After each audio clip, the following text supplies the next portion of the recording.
Okay, this is home buying meeting take one. So I'm sorry I can't flip my camera around, so I'm gonna have to do this whole thing in one image right here. So I'm gonna start off with opening up my folder. Hello, Mr. and Mrs. Buyer. My name is Jeffrey Smith, Portside Realty Team. I wanted to go over exactly what we're going to be doing today on this meeting. I appreciate you meeting with me at this very cramped, very home-looking coffee shop. So I kind of wanted to recap what the overview is going to look like. We're going to go over what your perfect home looks like, how the home buying process works, and then we'll get started on finding you a great home. Sound good? Okay, so what exactly can you tell me the perfect home to you would mean?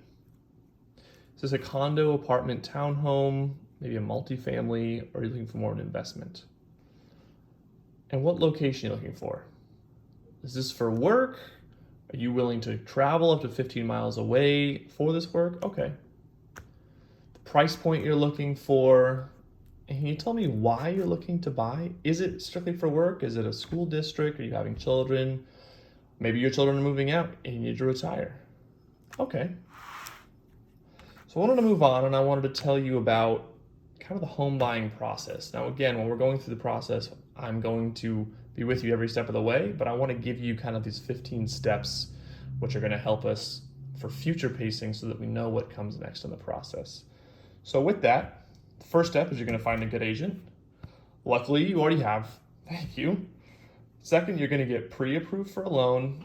Has that already happened? Have you been pre-approved, or would you like me to set you up with a great lender that I would recommend? Okay. Next, we're going to look at homes and you're going to put an offer on one.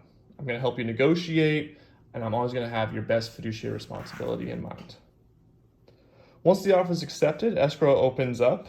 Escrow is a middleman or neutral party. The money goes in.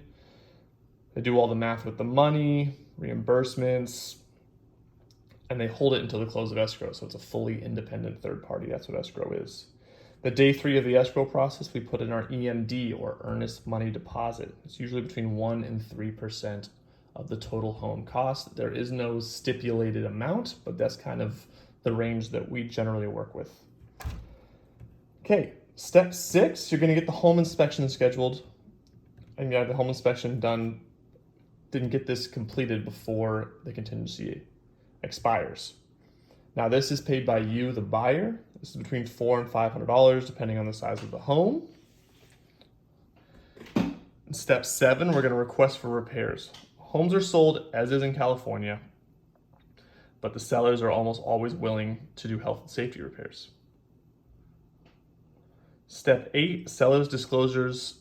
The seller fills out a form disclosing any known facts of the home, any damages, leaks, things like that. Step 9, your lender, which is the mortgage banker, orders the appraisal, usually in the first week of escrow. That's another thing that you as the buyer are responsible for paying for generally. It's between $500 and $600. We definitely want to get this done because your bank will only appraise and give you enough money for the loan if it is worth that much according to this appraiser. Step 10, the inspection is done, request for repairs have been negotiated, and we should be able to remove the inspection contingency.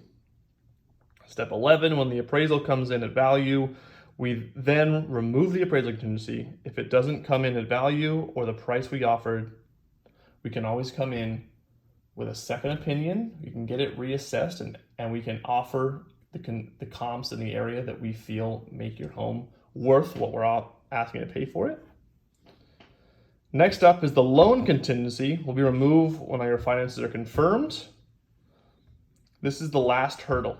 And if you cancel after this is removed, you can get sued and or lose the deposit for damages. So I want to make sure that we're all in agreement before we remove this last contingency, that we're on the final steps to you owning this home. Step 13 is the final walkthrough or verification of property. We do this 2 to 3 days before escrow is supposed to close, and it's just to make sure that the home is in the same condition that it was when we put the offer in it.